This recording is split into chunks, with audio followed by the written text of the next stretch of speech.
जय हिंद दोस्तों। Welcome to AP Academy. आज हम लोग मुगल एडमिनिस्ट्रेशन में पढ़ेंगे मनसबदारी सिस्टम और आईने दहसाला सिस्टम। देखिए, अभी तक हम लोगों ने लास्ट क्लास में पूरा मुगल एडमिनिस्ट्रेशन पढ़ा था और जब हम मुगलों का मिलिट्री एडमिनिस्ट्रेशन पढ़ रहे थे तब इस टर्म के बारे में हम लोगों ने पढ़ा था मनसबदारी सिस्टम, और मैंने आपको बताया था कि इसके ऊपर मैं सेपरेट क्लास लूंगा और डिटेल में बताऊंगा कि मनसबदारी सिस्टम क्या होता है। इसके अलावा जब हम इनका रेवेन्यू सिस्टम पढ़ रहे थे, रेवेन्यू एडमिनिस्ट्रेशन, तो इनके लैंड रेवेन्यू में एक सिस्टम इंट्रोड्यूस किया गया था जिसका नाम था आईने दहसाला। ठीक, इनके यहाँ जो लैंड रेवेन्यू कलेक्ट किया जाता था मुगलों में, वो आईने दहसाला सिस्टम के रूप में कलेक्ट किया जाता था। तो आज हम ये दोनों सिस्टम्स पढ़ेंगे। पहले हम पढ़ेंगे मनसबदारी सिस्टम और उसके बाद फिर हम पढ़ेंगे आईने दहसाला सिस्टम। देखिए, मनसबदारी सिस्टम या हम मनसबदारी व्यवस्था की बात करें तो इसको स्टार्ट करने वाले थे अकबर। तो मुगलों में अकबर ने इसको स्टार्ट किया था। कब किया था? 1571 में। ठीक, तो 1571 में, ठीक है, अकबर ने मनसबदारी व्यवस्था को शुरुआत किया था और ये व्यवस्था बेसिकली इनका जो पूरा मिलिट्री सिस्टम था उस पर बेस्ड थी। मतलब इनका जो पूरी सैन्य व्यवस्था थी वो किस पर बेस्ड थी? मनसबदारी सिस्टम पर। ठीक, और इसको इंट्रोड्यूस करने वाले कौन थे? अकबर, जिन्होंने 1571 में इंट्रोड्यूस किया था। देखिए, मनसबदारी बेसिकली ये जो मनसब वर्ड है, ठीक है, मनसब जो वर्ड है, ठीक है, ये वर्ड लिया गया है, इसका अर्थ होता है, अगर हम बात करें मनसब का, तो any one who is holding the post, any person or officer who is holding some post. मतलब कि अगर कोई व्यक्ति, ठीक है, या कोई अधिकारी कोई अगर पोस्ट होल्ड करता है, ठीक है, तो उसको कहा जाता है मनसब। उसको क्या बोला जाता है? मनसब। तो मनसब का मतलब, मनसब का सामान्य अर्थ यही होता है, होल्डिंग द पोस्ट, पोस्ट धारण करना। ठीक है, पोस्ट धारण करने वाले अधिकारी, जो भी अधिकारी या जो भी ऑफिसर जो पोस्ट होल्ड करता है उसको क्या बोला जाता था? मनसब बोला जाता था। ठीक है, और मूलतः अगर हम बात करें तो जैसे बेसिकली जो भी मिलिट्री ऑफिसर हुआ करता था, मिलिट्री ऑफिसर मतलब सैन्य अधिकारी, नॉर्मली अगर हम बात करें तो मनसब उन्हीं को कहा जाता था जो मिलिट्री ऑफिसर कोई पोस्ट हैंडल करता था। लेकिन बादशाह अगर चाहें तो इसको कोई एडमिनिस्ट्रेटिव पोस्ट भी दे सकते थे, मतलब एडमिनिस्ट्रेशन का काम भी दिया जा सकता है। इसका मतलब देखिए, समझिए, मनसब का मतलब यह होता था कि पद धारण करने वाला अधिकारी, जो कोई भी पोस्ट होल्ड करता है, कोई भी अधिकारी। ठीक है, जैसे आज अगर हमने देखा हो तो हमारे देश में कलेक्टर होते हैं, एसपी होते हैं, या अगर हम कहें तो पॉलिटिकल लेवल पर चले जाएं तो प्राइम मिनिस्टर होते हैं, प्रेसिडेंट होते हैं, काउंसिल ऑफ मिनिस्टर्स होते हैं। तो ये सब क्या है? ये पोस्ट है। ठीक है, और कोई एक ऑफिसर जो है इस पोस्ट को होल्ड कर रहा है। ठीक है, तो जो सेंट्रल एशिया है, देखिए बेसिकली मुगल्स आए कहां से थे? मुगल को ओरिजिन तो सेंट्रल एशिया है। ठीक, तो सेंट्रल एशिया में उनको मनसब बोला जाता था। क्या बोला जाता था? मनसब। ठीक, तो मनसब का जो एक्चुअल में अर्थ है वो ये है, पद धारण करने वाला अधिकारी, उसको क्या बोलते थे? मनसब। अब नॉर्मली अगर हम बात करें तो ये मूलतः सैन्य अधिकारी हुआ करता था, मिलिट्री ऑफिसर। लेकिन आवश्यकता के अनुसार, मतलब जब कभी भी रिक्वायरमेंट हो तो बादशाह उन्हें एडमिनिस्ट्रेशन के काम भी दे सकता है। मतलब कि जो मनसब हुआ करते थे उनके पास वैसे तो बेसिकली काम हुआ करता था मिलिट्री का, लेकिन जब कभी बादशाह को जरूरत होती थी तो वो उनको एडमिनिस्ट्रेशन का काम भी दे सकता था। अकबर ने जो मनसबदारी सिस्टम भारत में लागू किया था उसमें उन्होंने सिर्फ मिलिट्री ऑफिसर ही नहीं था, उसके अलावा उनको एडमिनिस्ट्रेटिव पावर भी दी थी। मतलब अकबर ने जो मनसबदारी सिस्टम इंट्रोड्यूस किया था भारत में, उसमें सिर्फ और सिर्फ मिलिट्री का काम उनका नहीं था। उनका काम अगर जहां पर जैसे कब्जा कर लिया है तो वहां पर एडमिनिस्ट्रेशन चलाने का काम भी वही किया करते थे। समझ में आया आपको? तो मनसबदारी सिस्टम समझ में आया क्या? सबसे पहला पॉइंट तो आपको यह याद रखना है कि इसको इंट्रोड्यूस करने वाले थे अकबर। अकबर ने 1571 में मनसबदारी सिस्टम को इंट्रोड्यूस किया था। यहां पर मनसबदारी में मनसब जो शब्द है उसका मतलब होता है पद धारण करने वाला अधिकारी, the officer who is holding the post, the officer who is holding the post. ज्यादातर सामान्यता अगर हम बात करें, commonly it is a military officer या हम कहें सैन्य अधिकारी हुआ करता था। लेकिन अगर बादशाह को आवश्यकता है तो वो इनको एडमिनिस्ट्रेशन या हम कहें प्रशासनिक दायित्व भी सौंप सकते थे। मतलब इनका काम ऐसा नहीं था कि सिर्फ मिलिट्री का रहेगा, बादशाह को जब जरूरत है तो इनको प्रशासनिक दायित्व भी सौंपा जा सकता था। तो आपको मनसबदारी सिस्टम समझ में आया, ठीक। तो मनसबदारी सिस्टम में आपको 2 पॉइंट्स याद रखने हैं। सबसे पहला, administration system inspired by central Asia. मैंने आपको बताया था सेंट्रल एशिया से ये जो सिस्टम है वो आया है, ठीक है। Including Indian elements was implemented by Akbar in 1571 AD. मैंने आपको बताया अकबर ने 1571 में सेंट्रल एशिया से इंस्पायर होकर के उनके एडमिनिस्ट्रेटिव सिस्टम से या हम कहें प्रशासनिक व्यवस्था से प्रेरित होकर के इंडिया में उसको इंप्लीमेंट किया। इसके अलावा अगर हम बात करें, the general meaning of mansab refers to a holder of a position or officer who was primarily a military officer but could also be assigned other administrative responsibility as required by the emperor। ठीक, तो जैसा कि मैंने आपको बताया कि मनसब का मतलब होता था पोजीशन को होल्ड करना, ठीक है, किसी भी अधिकारी के द्वारा, ठीक है। अब प्राइमरली तो ये मिलिट्री ऑफिसर हुआ करते थे, लेकिन जैसे जैसे एम्परर को या बादशाह को जरूरत होती थी तो वो इनको एडमिनिस्ट्रेटिव रिस्पॉन्सिबिलिटीज भी दिया करता था, जैसा कि मनसबदारी सिस्टम अकबर ने लागू किया था। अकबर के जितने भी मनसबदार थे उनका काम सिर्फ मिलिट्री को देखना ही नहीं था, उनका काम एडमिनिस्ट्रेशन भी देखना था। क्लियर हुआ, ठीक। तो मनसबदारी सिस्टम, आपको मनसब का मतलब समझ में आया, मनसब क्या होता है, ठीक है। मनसबदारी सिस्टम समझ में आया। अब हम इनकी फीचर्स देखते हैं। इंडिया में जो मनसबदारी सिस्टम लागू हुआ था इसके फीचर्स क्या क्या थे, ठीक है।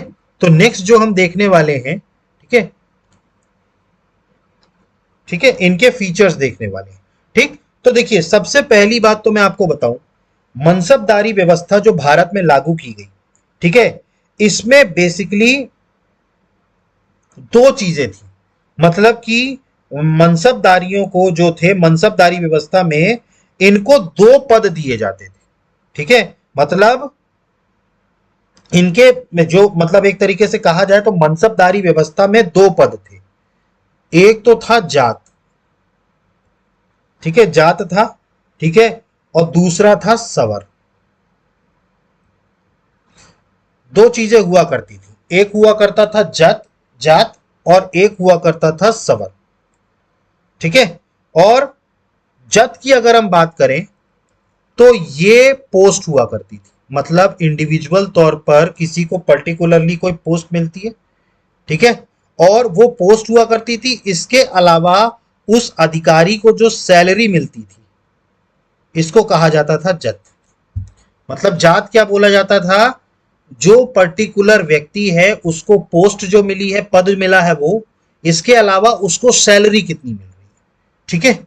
और सवर की अगर हम बात करें, ठीक है, तो सवर जो हुआ करता था इसमें घोड़ों की संख्या, नंबर ऑफ हॉर्सेस, मतलब कि जो अधिकारी है, मनसबदार है, उसके अंडर में कितने घोड़े होंगे, ये उसको सवर कहा जाता था। उसको क्या बोला जाता था, सवर। जैसे फॉर एग्जाम्पल के तौर पर अगर मान लीजिए कोई मनसबदार है, जैसे फॉर एग्जाम्पल अकबर के जो नवरत्नों में थे मान सिंह, ठीक है, उनके पास 7,000 का मनसब था, ठीक है, 5,000 मैक्सिमम था, लेकिन मान सिंह के पास 7,000 का मनसब था। अब इनके पास जो था वो था 7,000 जात और 7,000 सवर। ये जो मैं आपको जात और सवर बता रहा हूं, तो मतलब कि 7,000 जात का मतलब ये होता था कि इनकी जो तनख्वाह होगी मान सिंह की वो 7,000 होगी। क्या कितनी तनख्वाह होगी इनकी, सैलरी 7,000 रुपए। और 7,000 सवर का मतलब होता था इनके अंडर में 7,000 घोड़े रहेंगे। तो आपको जात और सवर का मतलब समझ में आया। तो मनसबदारी व्यवस्था में बेसिकली दो तरीके के पद हुआ करते थे। एक हुआ करता था जात और दूसरा हुआ करता था सवर।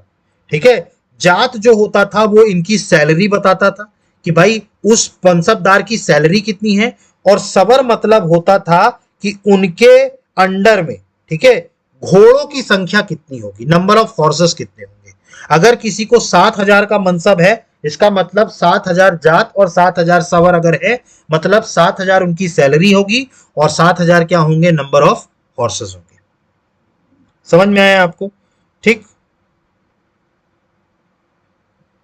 ठीक है, ठीक। अब इसके देखिए, तो आपको समझ में आया। तो मनसबदार सिस्टम में दो कॉन्सेप्ट थे, एक जात और एक सवर।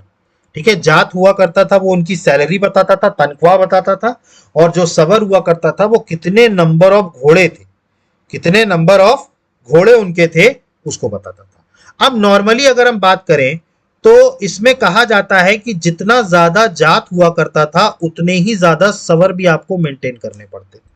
मतलब कि अगर हम बात करें मनसबदारों की, अगर हम बात करें तो इनको जात के अनुसार ही सवर रखने होते थे। भाई जाहिर सी बात है, जिसकी सैलरी ज्यादा है उसको ज्यादा रिस्पॉन्सिबिलिटी भी होगी। देखिए आज की डेट में भी अगर आप देखें तो जिनके ऊपर ज्यादा जिम्मेदारियां हैं, ठीक है, वो हायर पोस्ट पे बैठे हैं। भाई जितनी हायर पोस्ट उतनी बड़ी जिम्मेदारी। ठीक, तो ऐसे ही मनसबदारों के केस में भी होता था कि भैया जितने जाट हैं, ठीक है, मतलब जात जितना आपका रहेगा बड़ा, उतना ही उसी के अनुपात में आपको सवर भी रखने पड़ेंगे। ठीक है, तो ये बेसिकली जात और सवर क्या करता था, भाई मनसब क्या करता था, ये आपकी प्रतिष्ठा बताता था। भाई प्रतिष्ठा को दर्शाता है ना। भाई आज की डेट में जो कलेक्टर है, अगर हम बात करें तो कलेक्टर जिले का सबसे बड़ा एडमिनिस्ट्रेटिव ऑफिसर है। ठीक है, उससे बड़ा जिले का एक तरीके से मालिक बोला जाता है उनको। तो कलेक्टर को तो डीएम को क्या बोला जाता है, जिले का मालिक बोला जाता है। ठीक है, लेकिन वो जो औहदा उनको मिला हुआ है उसके साथ साथ उनके ऊपर पूरे जिले की रिस्पॉन्सिबिलिटी भी है। अगर जिले में कुछ भी हो गया तो सबसे पहली तलवार किस पे लटकती है, डीएम पे। ठीक, तो ये सारी चीजें हैं। तो उसमें भी उस टाइम पर भी ये होता था कि मनसबदारी सिस्टम में जिसका जितना जात हुआ करता था उतना ही सवार उसको मेंटेन करना पड़ता था, और यही उसकी प्रतिष्ठा और उसका जो वेतन है उसको दर्शाता। भाई ऑब्वियस सी बात है, 7,000 का मानसिंह पे ऊपर था तो जाहिर सी बात है 7,000 उसकी सैलरी थी, सबसे ज्यादा सैलरी थी। ठीक है, तो उस हिसाब से उसे घोड़े भी मेंटेन करने पड़ते थे, और इसीलिए मानसिंह का इंपॉर्टेंस अलग था। ठीक, तो इंपॉर्टेंस इस चीज से डिपेंड करता है कि आपको कितना मनसब मिल रहा है। ठीक, तो अगर हम बात करें, यहां पर मैंने दो पॉइंट्स बताए। यह जो मनसब हुआ करता था इसमें दो एलिमेंट्स हुआ करते थे, एक तो पर्सनल रैंक जिसको हम जात कहते थे, और कैवेलरी रैंक मतलब सवर बोलते थे। कैवेलरी रैंक का मतलब घोड़े कितने होंगे उसको सवर कहा जाता था, और पर्सनल का मतलब होता था उसको सैलरी कितनी मिल रही है उसको क्या बोला जाता था, जाट। ठीक है, तो जाट और सवर समझ में आया आपको, जाट और सवर। ठीक, इसके अलावा मैंने आपको बताया कि mansab system had a well organised structure with fix salaries and ranks based on the individual social status. मैंने आपको बताया जिसका जितना बड़ा मनसब उतनी ही उसके ऊपर रिस्पॉन्सिबिलिटी और उतना ही उसकी बड़ा स्टेटस। ठीक, जिसका मनसब सबसे ज्यादा उसका स्टेटस सबसे ज्यादा, क्योंकि जिम्मेदारी उसके ऊपर सबसे ज्यादा है। भाई कलेक्टर को जिले का मालिक बोला जाता है ना, लेकिन रिस्पॉन्सिबिलिटी की उसके ऊपर भी उसके ऊपर सबसे ज्यादा रिस्पॉन्सिबिलिटीज है। क्लियर हुआ? तो मनसब सिस्टम आपको समझ में आया, एक वेल ऑर्गेनाइज स्ट्रक्चर है जिसमें तनख्वाह फिक्स है, वेतन फिक्स है और रैंक भी फिक्स है, और इंडिविजुअल के सोशल स्टेटस को दर्शाती है। जाहिर सी बात है जिसका मनसब ज्यादा है वो ज्यादा बेहतर होगा। ठीक, इसके बाद अगर हम बात करें, mansabdars were required to maintain a certain number of cavalry horse riding soldiers depending on their rank. मैंने आपको बताया मनसबदारों की ये जिम्मेदारी होती थी कि वो उतने घुड़सवार रखें जितनी उनकी रैंक है, मतलब उनको अपनी रैंक के हिसाब से घुड़सवार रखने, हॉर्स राइडिंग सोल्जर्स अपने अंडर में। अगर हम बात करें मानसिंह की, तो मानसिंह का 7,000 का मनसब था, तो 7,000 के हिसाब से उनको 7,000 घोड़े भी रखने पड़ते थे अपने अंदर। क्लियर? क्लियर हुआ ये? ठीक है, तो मनसबदारों को ये रिक्वायर्ड था। इसके अलावा बात करें, आईने अकबरी में बताया गया है कि 66 different ranks but in practice only 33 ranks were provided. देखिए आईने अकबरी में यह बात बताई गई कि वैसे तो 66 मनसबों का उल्लेख किया गया आईने अकबरी। आईने अकबरी में कितने मनसब का उल्लेख किया गया है? 66।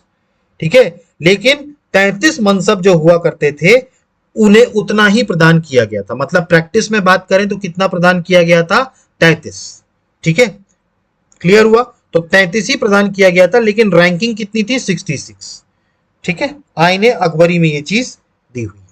ठीक, अब इसके बाद अगर हम बात करें तो देखिए मनसब बेसिकली जो हुआ करता था ना इसका, ये 10 या 100 के मल्टीपल्स में हुआ करता था।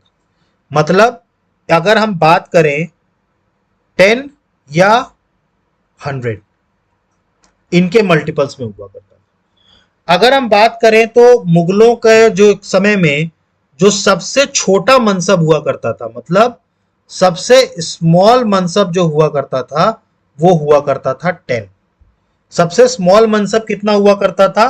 10 हुआ करता था। और सबसे लार्ज मनसब जो हुआ करता था वो हुआ करता था 5000। वो क्या हुआ करता था? 5000। लेकिन कुछ लोगों को 7000 का भी मनसब दिया गया था। मतलब एक्सेप्शंस में कुछ लोगों को कितना दिया गया था? 7000 का मनसब भी दिया गया था। जैसा कि मैंने आपको बताया था मान सिंह का, मान सिंह का जो मनसब था वो कितने का था? 7000 का था। ठीक है, मान सिंह का जो मनसब था वो कितने का था? 7000 का। इसके अलावा अगर हम बात करें तो अकबर के समय में जहांगीर का, जहांगीर इस टाइम पर मुगल बादशाह नहीं बने थे, अकबर के समय में जहांगीर का भी मनसब 7000 का था। ठीक है, तो ये 2-3 एग्जाम्पल्स आपको याद रखने हैं। एक तो मानसिंह का था 7000 का मनसब, वैसे सबसे मैक्सिमम मनसब हुआ करता था 5000 का। और इनकी जो गिनती होती थी ना वो ऐसी होती थी 10, 20, 50, 100, मतलब सब 10 या 100 के मल्टीपल्स में। ठीक है, मनसब जो दिए जाते थे वो इसी आधार पर दिए जाते थे। सबसे छोटा मनसब जो दिया गया वो कितना दिया गया? 10 का। और सबसे बड़ा मनसब अगर हम बात करें तो कितना दिया गया था? 5000 का। क्लियर है? तो मनसबदारी में अगला अगर हम बात करें, mansabdars could hold positions ranging from 10 to 5000, some 7000 to the multiple of 10 to 100। 10 to 100 के मल्टीपल्स में होता था। 7000 रुपए, 7000 मनसब जो दिया गया था वो सिर्फ कुछ लोगों को दिया गया था। जैसे मान सिंह हो गए, अकबर के टाइम पे जहांगीर हो गए, इनको कितना दिया गया था? 7000 का मनसब दिया गया था। क्लियर? अब इसके बाद अगर हम बात करें, ठीक है, तो इनको जो सैलरी दी जाती थी, किनको? मनसब को। मतलब ये जो मनसबदार हुआ करते थे, इनको जैसे ये 7000 का मनसब है या 5000 का मनसब है, ठीक है, तो इनको सैलरी जो दी जाती थी वो 2 प्रकार से दी जाती थी। सॉरी, इनको जो सॉरी इनको जो सैलरी दी जाती थी वो 2 प्रकार से दी जाती थी। एक, इनको सैलरी दी जाती थी कैश फॉर्म में। ठीक है, मतलब कि कैश फॉर्म में इनको कैश पैसा दिया जाता था। ठीक है, जैसे मान सिंह का 7000 का मनसब है तो इनको 7000 रुपए कैश दिया गया। ठीक है, या जो भी उस टाइम पर चला करता था, उस टाइम पर रुपया तो चलता नहीं था, तो जो भी करेंसी चला करती थी वो 7000 दिया जाता था। तो एक तो इनको कैश के माध्यम से दिया जाता था, नगद माध्यम से। और दूसरा, इनको जो जागीर दी जाती थी, इनको क्या कर दिया जाता था? पर्टिकुलर एरिया की जागीर दे दी, पर्टिकुलर लैंड दे दिया कि इससे जो भी लैंड रेवेन्यू कलेक्ट होगा वही आपका मनसब। ठीक है, तो इनको दोनों तरीके से दिया जाता था मनसबदारों को वेतन, जो सैलरी हुआ करती थी, या तो कैश दिया जाता था या कि दिया जाता था जागीर। They receive the salaries in the form of nagad, cash and jagir, land grants, and the administration of the jagir was the responsibility of mansabdar. मैंने आपको बताया था मनसबदार सिर्फ मिलिट्री ऑफिसर नहीं हुआ करते थे, इनका काम था एडमिनिस्ट्रेशन भी संभालना। और बादशाह जब चाहे तब भी इनको एडमिनिस्ट्रेशन का कोई काम दे सकता था।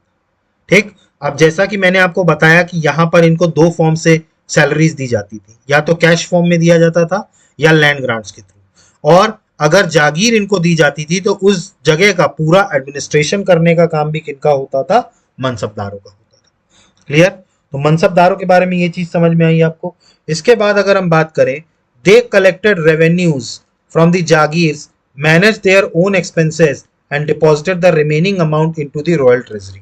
देखिए ये क्या करते थे, इनको अगर जागीर दे दी पर्टिकुलर क्षेत्र की, तो उस क्षेत्र से रेवेन्यू कलेक्ट करते थे ये, ठीक है। और रेवेन्यू कलेक्ट करने के बाद अपना मनसब निकालने के बाद से जो बच जाता था वो किसको भेज देते थे, शाही खजाने में भेज देते थे, ठीक है। तो डिपॉजिट जो रिमेनिंग अमाउंट जो हुआ करता था उसको कहां दे दिया करते थे, रॉयल ट्रेजरी में। इसके अलावा बात करें, they appointed the of mansabdars was directly done by the emperor and they were categorized into high, middle and low ranks। अब देखिए यहां पर जो मनसबदार हुआ करते थे, ठीक है, उनका अपॉइंटमेंट करने का काम बादशाह का हुआ करता था। मतलब बादशाह ही उनको अपॉइंट करता था और बादशाह ही उनको हटाता था, ठीक है। तो पूरी की पूरी हाथ में किसके होता था, मनसब के अपॉइंटमेंट किसके हाथ में होता था, बादशाह के, ठीक है।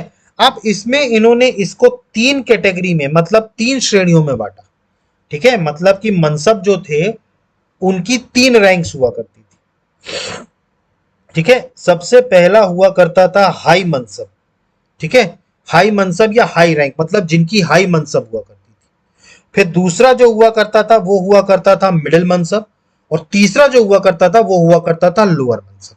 तो तीन तरीके के मनसब हुआ करते थे, हाई, मिडिल एंड लो।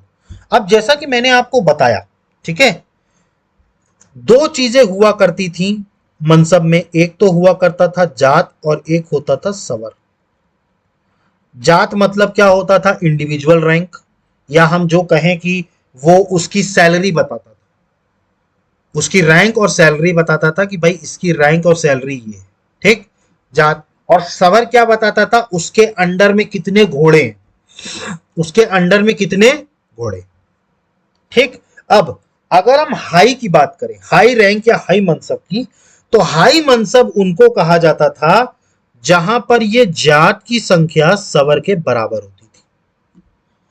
मतलब कि जितना पोजीशन था या जितना उनकी सैलरी, उतना ही घोड़े उनके अंडर में हुआ करते थे। ऐसे मनसबदारों को हाई मनसबदार या उच्च मनसब कहा जाता था, जिनमें जात और सवर ये दोनों की संख्या बराबर होती थी। जैसे फॉर एग्जाम्पल मान लीजिए कि 5,000 का मनसब किसी को दिया है और 5,000 का जात है और 5,000 का सवर भी है, तो मतलब ये क्या हो गया, जितनी उसकी सैलरी है उतना ही उसको घोड़े भी मेंटेन करने, ये क्या हो गया, हाई मनसब, ठीक। तो सबसे पहले अगर हम बात करें हाई मनसब की, तो मैंने आपको बताया सवर इक्वल टू जात, ठीक है। तो जत से बराबर था कौन, सवर, कब, हाई मनसब में, ठीक है। जितना जत उतना ही सवर, ठीक। उसके बाद आता है मिडिल, ठीक है, उसके बाद आता है मिडिल, ठीक है। इसमें जात और सवर इक्वल नहीं है, ठीक है, बल्कि जो सवर है, ठीक है, सवर की अगर हम बात करें तो सवर जात का आधे से अधिक, ग्रेटर देन 1/2। मतलब एग्जाम्पल के तौर पर अगर 5,000 का जात है, ठीक है, तो जो सवर होगा वो अगर 2,500 या उससे ऊपर होता है, 2,500 या उससे ऊपर, मतलब कि देखिए 5,000 का आधा कितना हुआ, 2,500, ठीक। तो सवर अगर 2,500 है या 2,500 से ऊपर है, 5,000 नहीं, क्योंकि 5,000 हो गया तो वो हाई मनसब हो जाएगा, ठीक है। लेकिन 2,500 से 5,000 के अगर बीच में है तो उसको बोला जाता है मिडिल मनसब। उसको क्या बोला जाता है, मिडिल मनसब। मतलब कि जात से आधे से ज्यादा सवर होना। देखिए जात यहां पर 5,000 है और अगर सवर 2,500 से ज्यादा है, ठीक है, 5,000 से कम लेकिन 2,500 से ज्यादा, तो वो क्या कहलाते थे, मिडिल मनसब, ठीक है। तो इनको क्या बोला जाता था, मीडियम मनसब। सवर इक्वल टू हाफ और more than half of the Jat, 2,500 या 2,500 से ज्यादा, ठीक है। तो वो कौन हुआ करते थे, मीडियम मनसब, ठीक। लेकिन अब यही अगर मनसब मान लीजिए जात 5,000 का है और अगर सवर 2,500 या उससे कम, देखिए इसमें पहले वाले केस में 2,500 या उससे ज्यादा था, मतलब हाफ से ज्यादा, ठीक है, वो कौन हुआ करते थे, मीडियम मनसब, ठीक है। और अगर हाफ से कम है, मतलब 2,500 या 2,500 से कम, तो उनको बोला जाता था लो मनसब। सवर less than the half of the Jat, मतलब 2,500 या उससे अधिक है सवर, अगर जाट 5,000 है तो मैंने बोला ना, जाट का आधा, आधा या आधे से अगर ज्यादा है तो वो मीडियम कहलाएंगे, और अगर आधे से कम है तो वो लो कहलाएंगे, और अगर सवर और जाट दोनों इक्वल है तो वो हाई कहलाएंगे। समझ में आया आपको? एक बार फिर बोलता हूं। देखिए, मनसबों को 3 भाग में बांटा गया। ठीक है, पहला हुआ करता था हाई, जिसमें जितने जाट उतने सवर। 5,000 जाट है तो 5,000 सवर है, मतलब हाई मनसब। इसके बाद आया मीडियम मनसब। मीडियम मनसब मतलब जहां पर सवर की संख्या आधा या उससे ज्यादा होगी जाट की। अगर जाट 5,000 है तो अगर सवर 2,500 या उससे ज्यादा होता है तो ऐसे मनसब को मीडियम मनसब कहते हैं। ऐसे मनसब को क्या बोला गया? मीडियम मनसब। और जो लो मनसब हुआ करते थे उसमें जाट अगर 5,000 है तो अगर सवर 2,500 से कम है, अगर सवर 2,500 से कम है तो उसको क्या बोला जाता था? लो मनसब। क्लियर हुआ आप लोगों को ये? ठीक, तो तीनों मनसब समझ में आए, हाई, मीडियम और लो। क्लियर हुआ ये? ठीक, तो मनसबदारियों की श्रेणियां आपको समझ में आई, हाई, मीडियम और लो। क्लियर हुआ ये? ठीक, तो आपको ये मनसबदारी सिस्टम पूरी तरीके से समझ में आया, इसके सारे फीचर समझ में आए आपको।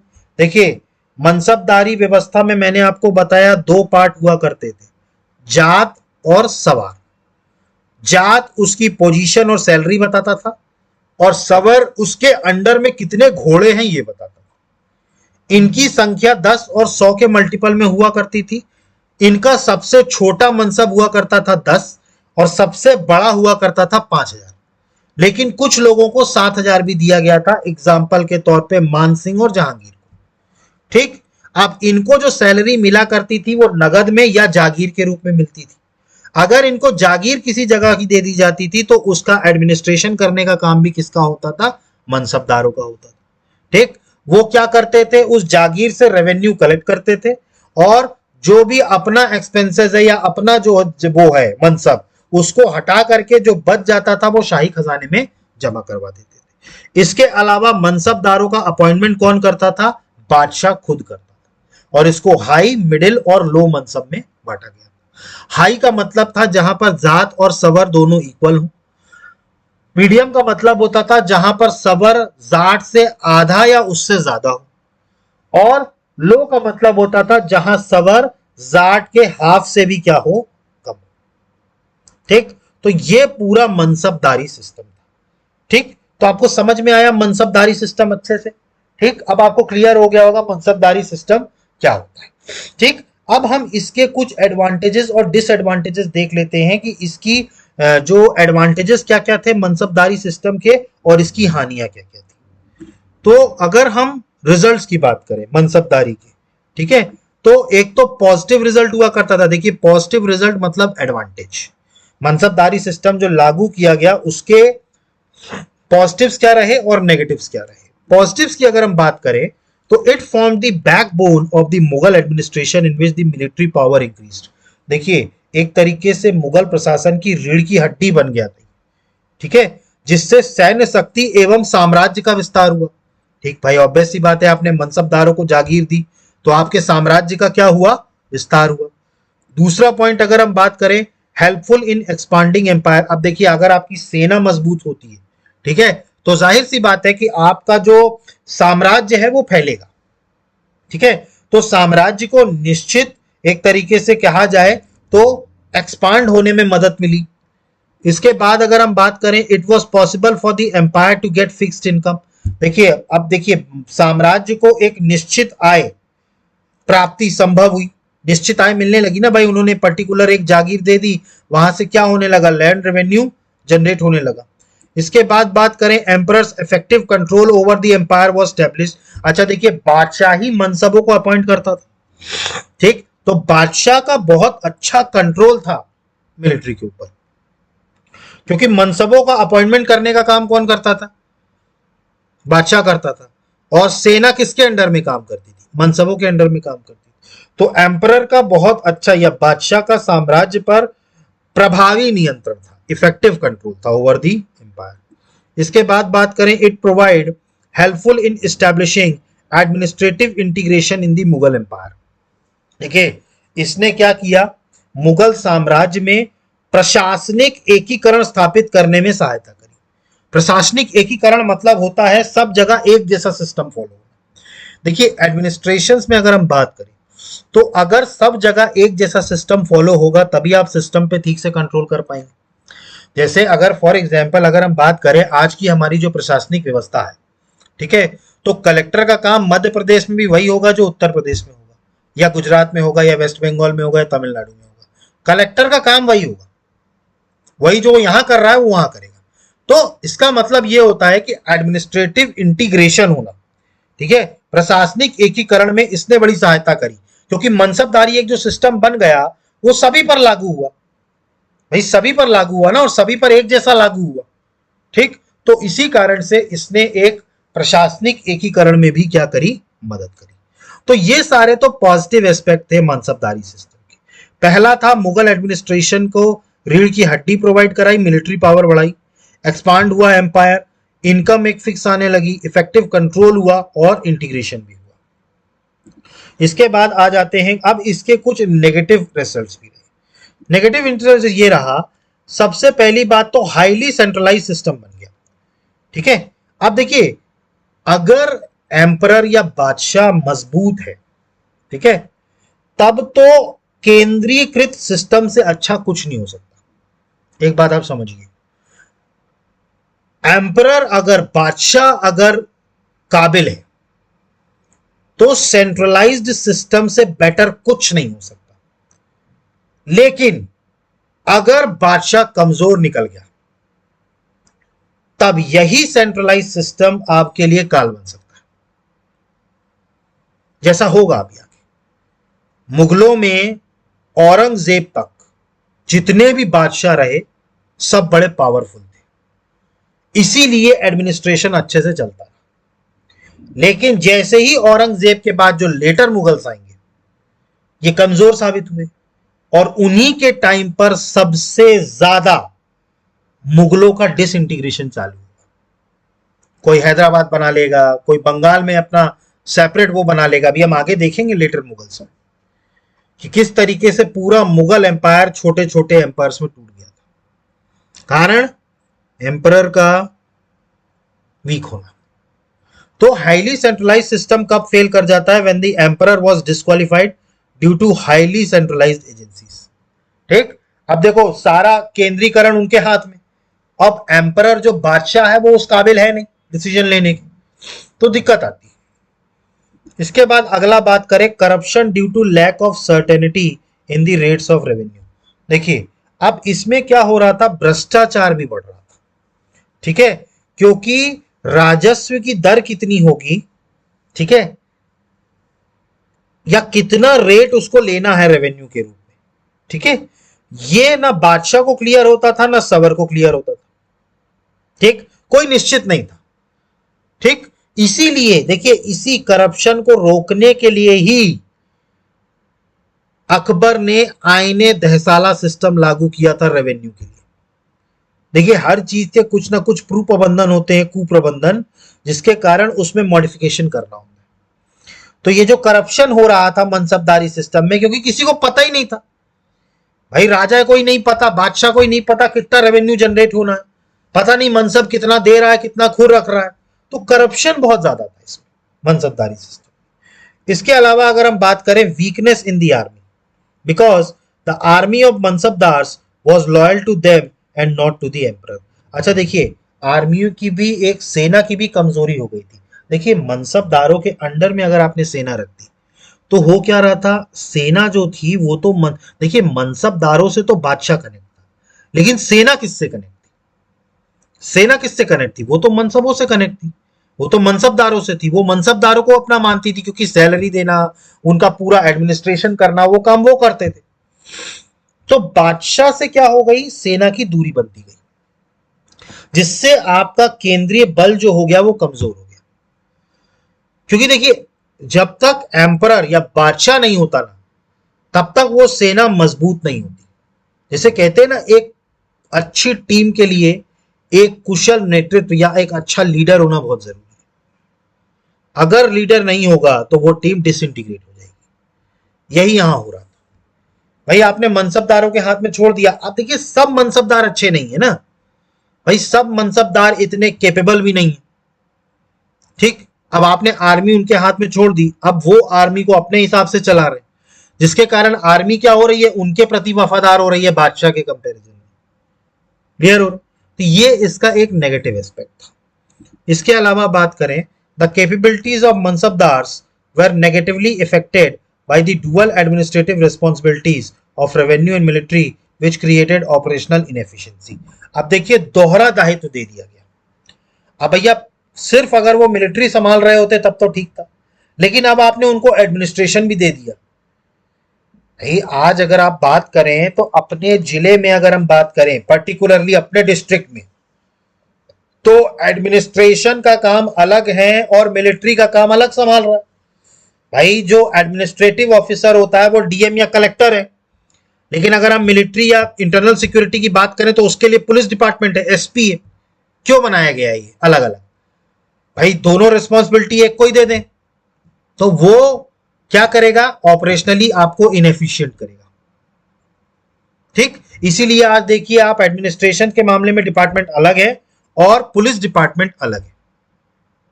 ठीक, तो मिलिट्री और रेवेन्यू चूंकि दोनों रिस्पॉन्सिबिलिटीज दे दी गई मनसबदारों को, जिसके कारण उनके काम करने में या कार्य दक्षता प्रभावित हुई। भाई एक ही रिस्पॉन्सिबिलिटी मिलती तो वही ठीक से कर लेते, लेकिन अब आपने डुअल रिस्पॉन्सिबिलिटी दे दी तो it is not possible for the mansabdar. ठीक, तो मनसबदारों की ये भी एक कारण था। ठीक ठीक, तो आपको समझ में आया। तो मनसबदारी सिस्टम के पॉजिटिव और नेगेटिव एस्पेक्ट समझ में आया आपको। नेगेटिव एस्पेक्ट में हाईली सेंट्रलाइज सिस्टम हुआ करता था, करप्शन था, आर्मी की वीकनेस और कैपेबिलिटीज जो थी मनसबदारों की वो कम हो गई थी, कारण उनके ऊपर दोहरा दायित्व दे दिया गया था। क्लियर? तो ये यहां पर हमारा कंप्लीट होता है मनसबदारी सिस्टम। आई होप कि आपको मनसबदारी सिस्टम अच्छे से समझ में आ गया होगा। ठीक है, देखिए इसके बाद भी अगर आपको कोई डाउट उठ रहा है, ठीक है, तो प्लीज कमेंट बॉक्स में मेंशन कीजिए। ठीक है, कमेंट बॉक्स में मेंशन करिए। ठीक है, अगर कोई भी डाउट उठता है। ठीक, तो ये था मनसबदारी सिस्टम। क्लियर हुआ आप लोगों को ये? ठीक, आप इसको एक बार और देखिएगा। ठीक है, आपको सारी चीजें जो होंगी वो क्लियर हो जाएंगी। मैंने एक एक पॉइंट को क्लियर किया। ठीक, अब इसके बाद जो अगला सिस्टम आता है वो आता है आइन ए दहसाला। ये सिस्टम है आइन ए दहसाला। ठीक है, देखिए आइन ए दहसाला जो था, इस सिस्टम को भी शुरू करने वाले थे अकबर। मैंने आपको बताया एडमिनिस्ट्रेशन, मुगल एडमिनिस्ट्रेशन का जनक माना जाता है अकबर को। इतना एफिशिएंट और इतना वेल ऑर्गेनाइज्ड एडमिनिस्ट्रेशन अकबर ने ही बनाया था, क्योंकि अकबर के पास ही समय था। देखिए बाबर और हुमायूं के पास उतना समय ही नहीं मिल पाया। 1526 में बाबर जीते, 1530 में खत्म हो गए। हुमायूं भैया 10 साल 15 साल तक तो दिल्ली से बाहर ही रहे, तो इनको समय नहीं मिला एडमिनिस्ट्रेशन करने का। तो अकबर के पास समय था, तो आइन ए दहसाला सिस्टम इसको इंट्रोड्यूस किया था अकबर ने। और इसको कब इंट्रोड्यूस किया गया? 1580 में। ये आपको याद रखना, 1580 में। तो आईने दहसाला सिस्टम जो था ये अकबर ने इंट्रोड्यूस किया 1580 में, and it is a revenue system. कर वसूल करने का एक सिस्टम था आईने दहसाला। जो लैंड रेवेन्यू होता था, जमीन से जो कर लिया जाता था, तो ये बेसिकली एक रेवेन्यू सिस्टम था आईने दहसाला। जैसे मनसबदारी सिस्टम क्या था, एक मिलिट्री सिस्टम था, वैसे ही आईने दहसाला जो था ये एक रेवेन्यू सिस्टम था, मतलब राजस्व व्यवस्था। ठीक है, राजस्व व्यवस्था। इसको इसी आईने दहसाला को तोडरमल सिस्टम भी कहा जाता है, मतलब तोडरमल व्यवस्था। ठीक है, क्योंकि ये सिस्टम जो अकबर ने बनाया था, उस टाइम पर अकबर के जो वजीर थे, या हम कहें फाइनेंस मिनिस्टर, कौन थे? तोडरमल। तो तोडरमल की सहायता से अकबर ने इस रेवेन्यू सिस्टम को या हम कहें राजस्व व्यवस्था को जन्म दिया अकबर ने 1580 में, 1580 में। ठीक, क्लियर। तो तोडरमल, ठीक है, तोडरमल सिस्टम इसको कहा गया। ठीक है, रेवेन्यू सिस्टम था ये। आईने दहसाला को अकबर ने इंट्रोड्यूस किया 1580 में। ठीक, अकबर के उस टाइम पर वित्त मंत्री थे राजा तोडरमल। ठीक है, इन्होंने रेवेन्यू कलेक्ट करने के लिए एक नया सिस्टम लॉन्च किया। ठीक है, जिसको जब्ती व्यवस्था भी कहा जाता था।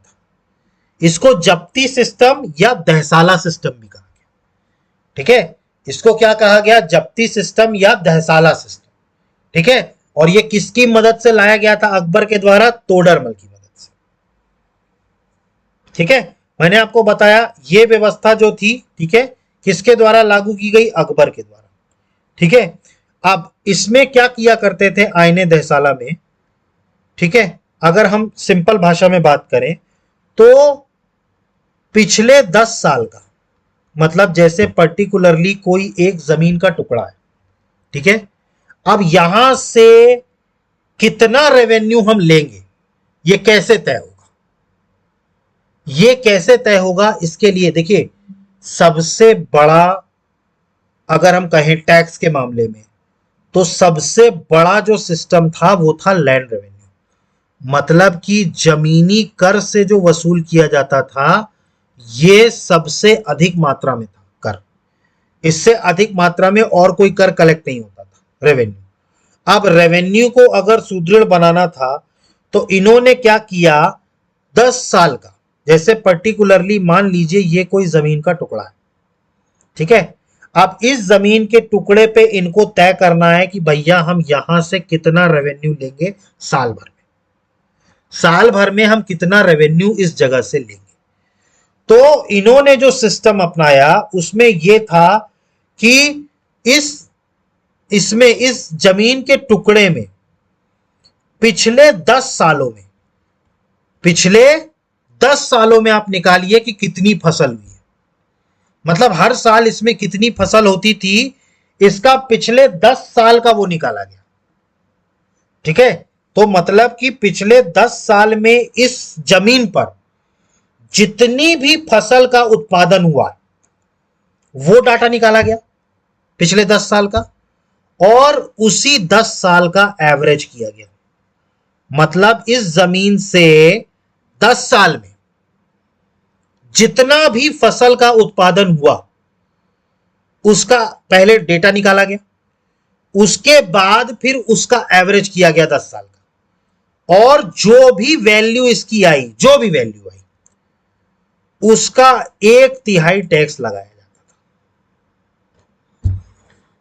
मतलब कि सबसे पहले तो पिछले 10 साल में एक जमीन का टुकड़ा चूज करते थे, उसका पिछले 10 साल का निकालते थे हिसाब कि भैया 10 साल में इसमें कितनी पैदावार, और जो भी हर साल की पैदावार होती थी उसका एवरेज निकाल लेते थे।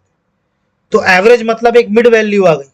ठीक, अब मिड वैल्यू जब वो आ गई, ठीक, तो उसका 1/3, उसका कितना लेते थे? 1/3 टैक्स के रूप में इस जमीन के टुकड़े को देना पड़ता था साल भर। यह सिस्टम था आईने दहसाला। समझे आप बात को? 10 साल का डेटा निकालते थे, 10 साल के डेटा का फिर एवरेज निकालते थे, एवरेज निकालने के बाद उसका 1/3, जो वैल्यू आती थी उसका 1/3, ठीक है, भाग जो था वो कर के रूप में लिया जाता था। तो ये था आईने दहसाला सिस्टम। ठीक है, अब कायदे से अगर देखा जाए, ठीक है, तो इसकी शुरुआत तो शेर शाह सूरी की तरफ से हुई थी। देखिए ये जो सिस्टम था ना, रेवेन्यू सिस्टम, इस तरीके से ये शेर शाह सूरी लेके आए थे। ठीक है, देखिए मैंने आपको बताया था एडमिनिस्ट्रेशन के मामले में शेर शाह सूरी का एडमिनिस्ट्रेशन इतना अच्छा था कि उसको कॉपी किया था अकबर ने पूरी तरह। थोड़ा सा बहुत मॉडिफिकेशन किया था, लेकिन बाकी सारी व्यवस्था उसने शेर शाह सूरी जैसी चलाई थी। तो ये जो व्यवस्था थी ना, ये भी शेरशाह सूरी के टाइम पे आई थी, ठीक। लेकिन इसमें कुछ सुधार करके या इसमें कुछ मॉडिफिकेशन करके अकबर ने अपने शासनकाल में इस व्यवस्था को लागू कर दिया। ठीक है, मतलब कि ये शेरशाह सूरी के टाइम पर ही आई थी वे व्यवस्था, लेकिन उसको सही तरीके से संचालित करके उसको लागू करने का काम किसने किया? अकबर ने किया। ठीक, तो आपको आईने दहसाला सिस्टम समझ में आया। ठीक, सबसे पहली बात तो ये आईने दहसाला व्यवस्था जो थी ये अकबर ने तोडरमल की मदद से 1580 में इंट्रोड्यूस करी। ठीक है, ये एक रेवेन्यू सिस्टम है। इस सिस्टम को लागू करके जमीन पर जो कर लिया जाता है लैंड रेवेन्यू पर, उसको इस सिस्टम के तहत लागू किया जाएगा। इसमें इनकी मदद किसने करी थी? तोडरमल ने। ठीक है, इसीलिए इसको तोडरमल व्यवस्था भी कहा जाता है।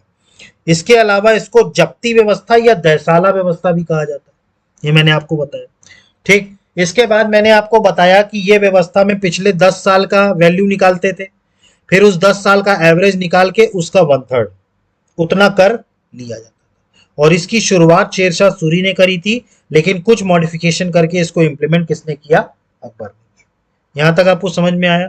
तो आईने दहसाला की अगर हम बात करें तो मैंने आपको बताया 1580 में तोडरमल की मदद से शेरशाह का ही रेवेन्यू सिस्टम था ये, जिसको आईने दहसाला या दहसाला सेटलमेंट कहा गया। इसके बाद बात करें, अकबर के फाइनेंस मिनिस्टर थे राजा तोडरमल, इस सिस्टम को इंट्रोड्यूस किया, इसीलिए इसको जप्ती सिस्टम या दहसाला सिस्टम भी कहा गया। इसको तोडरमल व्यवस्था भी कही गई है, आईने दहसाला को। इसके बाद अगर हम बात करें, this system was implemented by Akbar in this after calculating various crop produce in the last 10 years and their average price 1/3 of the average produce was given to the state. ठीक है, कितना प्रोड्यूस किया उसका एवरेज निकाला गया और उसका 1/3 लिया गया टैक्स के रूप में। क्लियर? इसके अलावा बात करें, this system was started during the era of Sher Shah Suri. Before implementing this system during the reign of Akbar many reforms were made in it. कई सारे रिफॉर्म्स किए गए और कई सारे रिफॉर्म्स करने के बाद फिर इसको क्या कर दिया गया? अकबर के द्वारा लागू कर दिया गया। समझ में आया आपको ये? ठीक है, तो आईने दहसाला सिस्टम समझ में आया। ठीक, इसके बाद हम देखें आगे, the yield and cost of production over a period of 10 years were surveyed with great care and comprehensiveness। देखिए, 10 साल में हुई पैदावार और उत्पादन की जो लागत है, ठीक है, पिछले 10 सालों में जो पैदावार हुई है और उत्पादन की जो लागत है, इसको बहुत ही सतर्कता और व्यापकता के साथ सर्वेक्षण किया गया था। देखिए, क्योंकि इनको लैंड रेवेन्यू तय करना था, तो ये जो सर्वे किया गया ये बहुत ज्यादा ग्रेट केयर और कॉम्प्रिहेंसिवनेस के तहत किया गया। ठीक है, इसके बाद हम बात करें, on the basis of this comprehensive survey the tax of every crop was decided in cash. अब जितनी भी पैदावार हुई थी, इसका व्यापक सर्वे के आधार पर फसल का कर जो था वो नगद में तय किया गया, कैश में तय किया गया। ठीक है, उसकी पैदावार, उसका कॉस्ट ऑफ प्रोडक्शन देखा गया 10 साल में, और उसके बाद फिर थरोली सर्वे करने के बाद हर क्रॉप का टैक्स तय किया गया कैश में। ठीक, इसके बाद अगर हम बात करें अगला, each state is divided into revenue divisions or dastur in which each state has different tax rates. देखिए, हर राज्य को अगर हम बात करें राजस्व खंडों या दस्तूर में बांटा गया। ठीक है, राजस्व खंड मतलब रेवेन्यू डिविजन्स या दस्तूर अगर हम बात करें, ठीक, उनमें बांटा गया और सभी के लिए अलग अलग टैक्स रेट तय किए गए। ठीक है, अब देखिए ऐसा क्यों किया गया, इसके पीछे का रीजन क्या था? देखिए, आज भी हम जानते हैं कि हमारे देश में कई ऐसी जगह हैं जहां पर बहुत अच्छी बारिश होती है, जहां की लैंड बहुत ज्यादा फर्टाइल है। ठीक, और कई ऐसी जगह भी हैं जहां की लैंड उतनी फर्टाइल नहीं है और जमीन बंजर है। ठीक, अब अगर आप एक तरीके का टैक्स लगा देंगे तो ये जिनके यहां, भाई ऑब्वियस सी बात है, जिनके यहां अच्छा वो हो रहा है, क्या कहते हैं अपना, जो जमीन उपज अच्छी है, जाहिर सी बात है वहां फसल भी अच्छी होगी। लेकिन कई ऐसी जगह है जहां पर फसल अच्छी नहीं हो रही। अब जब आप टैक्स दोनों में सेम लगा देंगे तो फिर ये जहां अच्छी फसल नहीं हो रही वो तो नुकसान में। तो इसीलिए इन्होंने राज्य दर राज्य अलग अलग दस्तूर में बांट दिया, ठीक है, और हर जगह अलग अलग टैक्स लगाया गया। ठीक, अब यहां पर हर किसी को दस्तूर अमल रखना पड़ता था, the list of crops of their state, मतलब कि उनके राज्य में क्या क्या पैदावार हो रहा है, किस किस चीज की पैदावार हो रही है, इसके लिए सभी के पास दस्तूर ए अमल होना चाहिए। दस्तूर ए अमल क्या है? लिस्ट है जिसकी उन फसलों की जो उनके राज्य में हो रही है। जैसे हमारे एग्जाम्पल की बात करें, हमारे राज्य में जैसे सोयाबीन हो रहा है, आलू हो रहा है, ठीक है, तो ये सब लिस्ट होनी चाहिए हमारे पास कि हमारे स्टेट में क्या क्या हो रहा है। दस्तूर ए अमल, इसको लिस्ट का नाम दिया गया था, दस्तूर ए अमल। क्लियर हुआ ये? ठीक, इसके बाद बात करें for the correct measurement of land, bigha 60 cross 60 yards were considered the standard unit of area. देखिए, एक तरीके से कहा जाए तो जमीन के सही नाप के लिए बीघा जो था, इसको क्षेत्रफल का मानक माना गया। मतलब स्टैंडर्ड यूनिट मानी गई किसको? बीघा को। और इसमें एक नई छड़ी इंट्रोड्यूस की गई, गाज ए इलाही। ठीक है, गज ए इलाही, ये याद रखिएगा, गज ए इलाही, ये एक नई स्टिक इंट्रोड्यूस की गई जो कितने इंच लंबी थी? 33 इंच, 33 इंचेस लॉन्ग, और इनमें 41 मार्क्स थे। टोटल कितने मार्क्स थे? 41 अंक थे। तो याद रखिएगा, इन्होंने एक नया स्केल इंट्रोड्यूस किया जिसका नाम था गज ए इलाही। ठीक है, ये 33 इंच लंबी थी और इसमें टोटल 41 मार्क हुआ करते थे, 41। क्लियर? और जमीन को सही तरीके से मेजर करने के लिए, सही तरीके से उसका मापन करने के लिए एक मानक इकाई बनाई गई, स्टैंडर्ड यूनिट बनाई गई बीघा को। बीघा किसको बनाई गई? Standard unit, area. Clear? Next अगर हम बात करें, regularity and crop yield where taken into account while determining tax on land.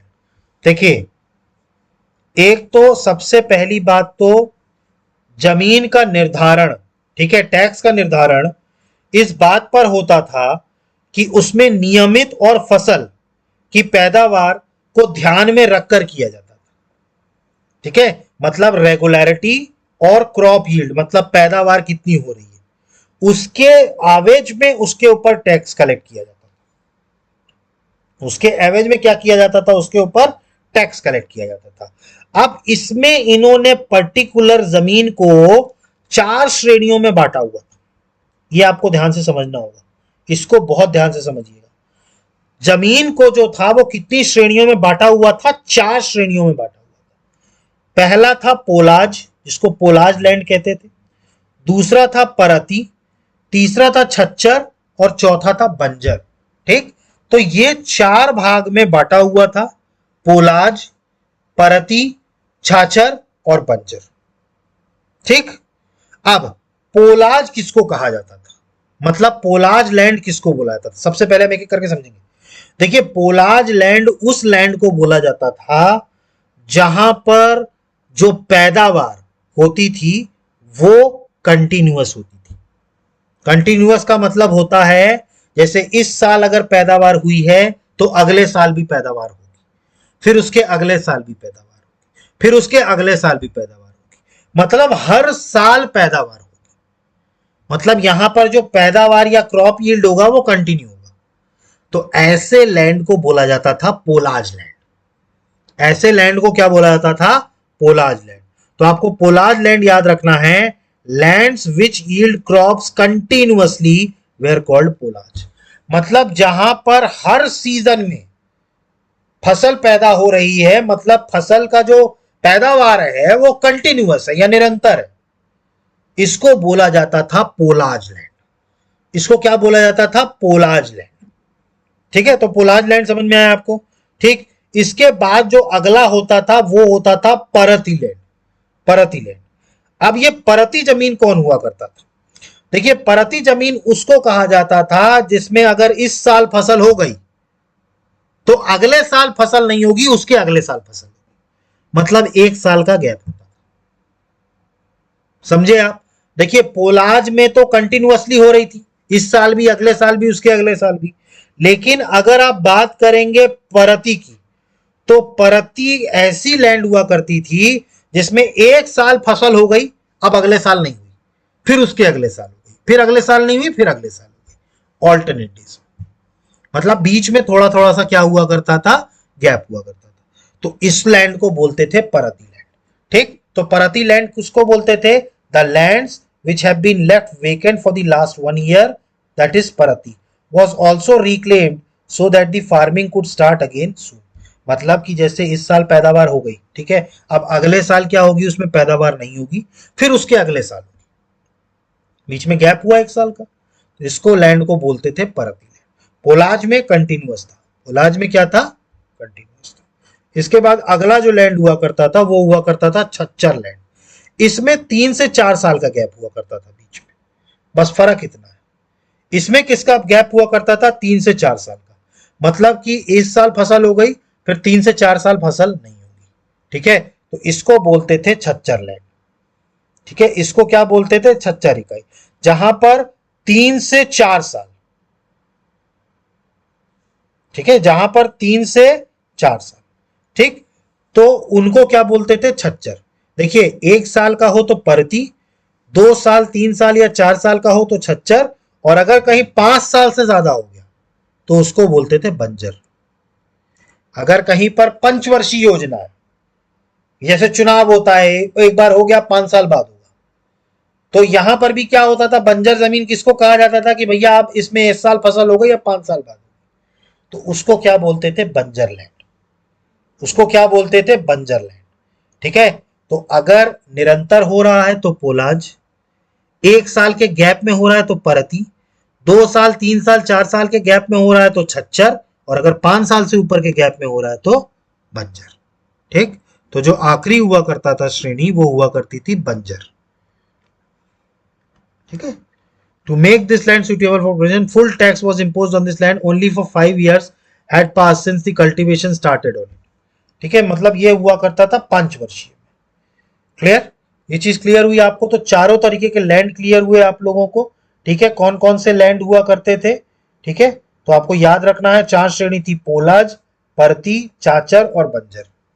ठीक है, अगला पॉइंट अगर हम बात करें, after determining the land revenue it was converted into cash on the basis of dasture amal price list.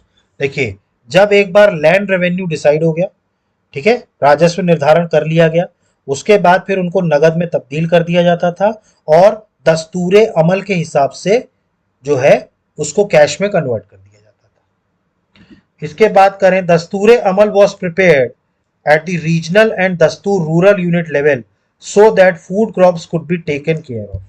देखिए ये दस्तूर अमल की जो प्राइस होती थी ना, ये निचले तबके रीजनल लेवल के लोग तय किया करते थे, या रूरल यूनिट दस्तूर तय किया करते थे, ताकि जो खाने की जो फसल हो ना, खाद्य फसल, उसका ध्यान रखा जा सके।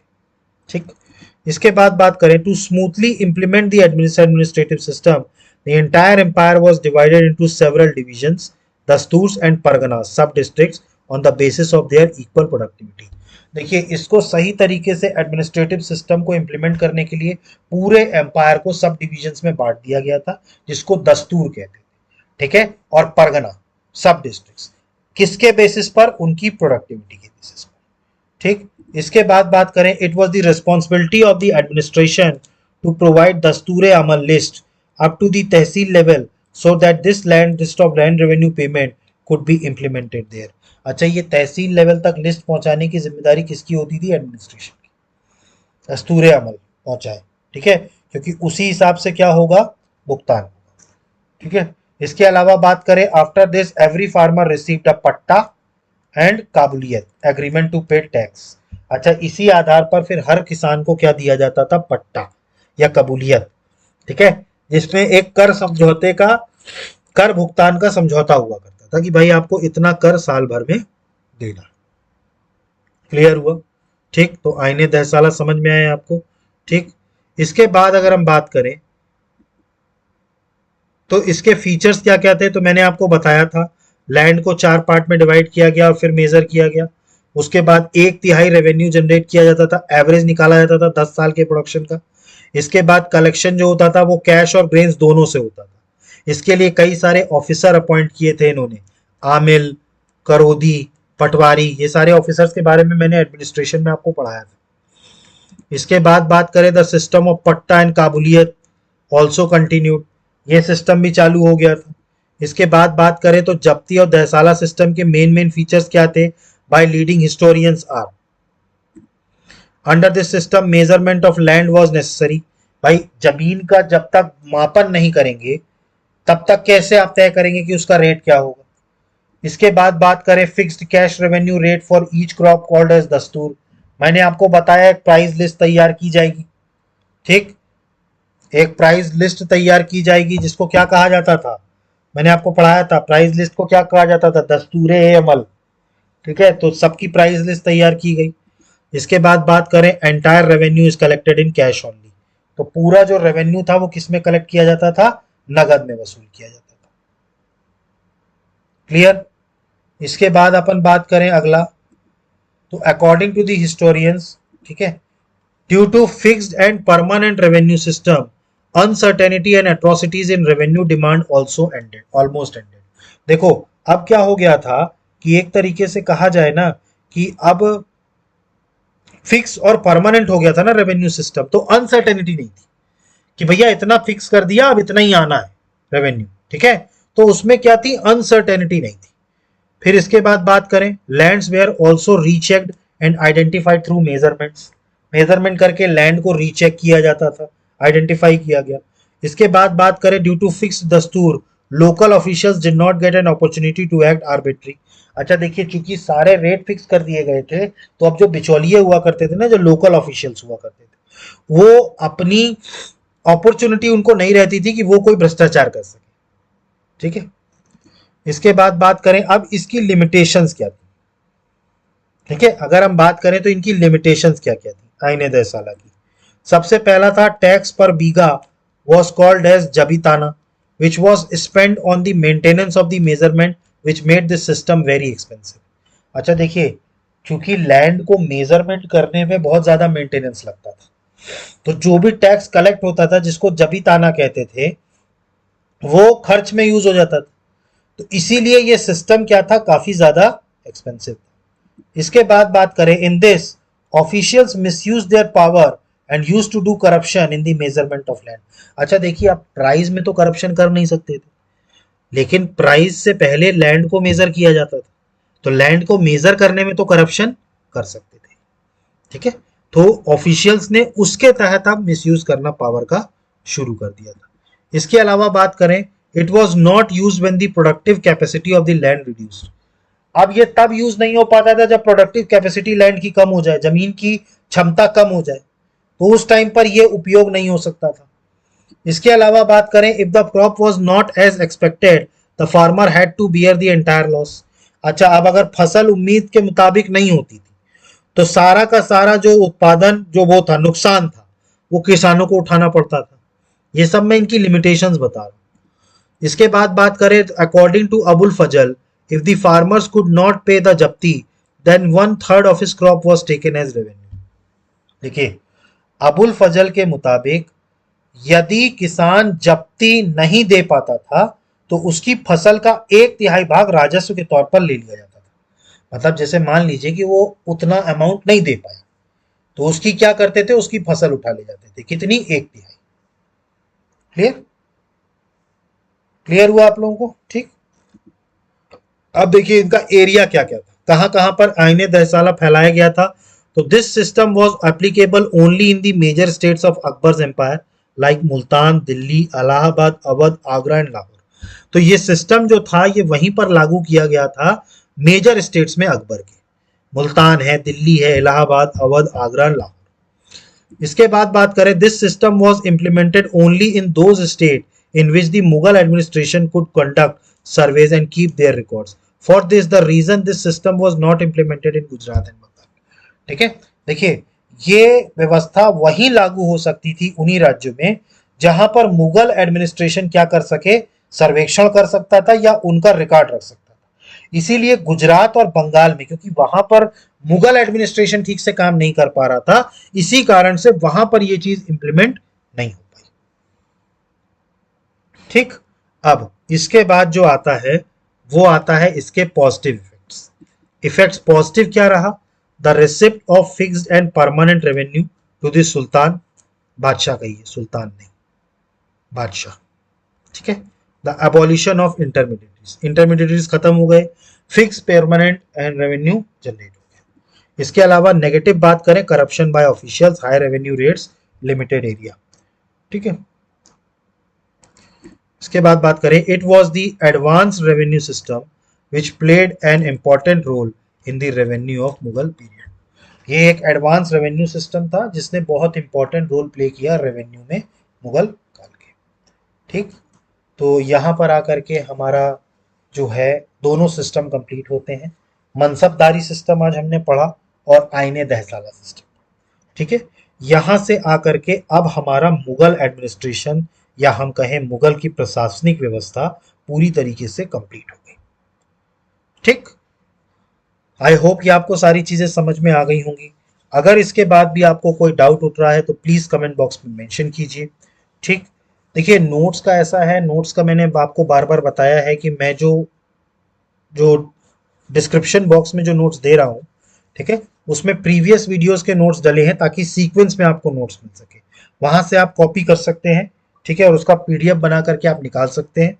ठीक है। वैसे मैं तो यही कहूंगा कि नोट्स हाथ से बनाइए, हाथ से बनाए हुए नोट्स आपको ज़्यादा अच्छे से याद रहेंगे। तो गाइस अब हम इसके बाद नेक्स्ट क्लास में, ठीक, हम मुगल के समय में अगला जो टॉपिक हम पढ़ेंगे वो इनके समय में जो इनका सामाजिक जीवन था, ठीक है, मतलब सोशल लाइफ की अगर हम बात करें, ठीक है, तो वो कैसा था वो नेक्स्ट क्लास में पढ़ेंगे। ठीक है गाइस, आई होप कि आपको सारी चीज़ें समझ में आ गई होंगी। ठीक है, तो हम नेक्स्ट क्लास में कंटिन्यू करते हैं। So guys, thank you, have a good day, जय हिंद, नमस्कार।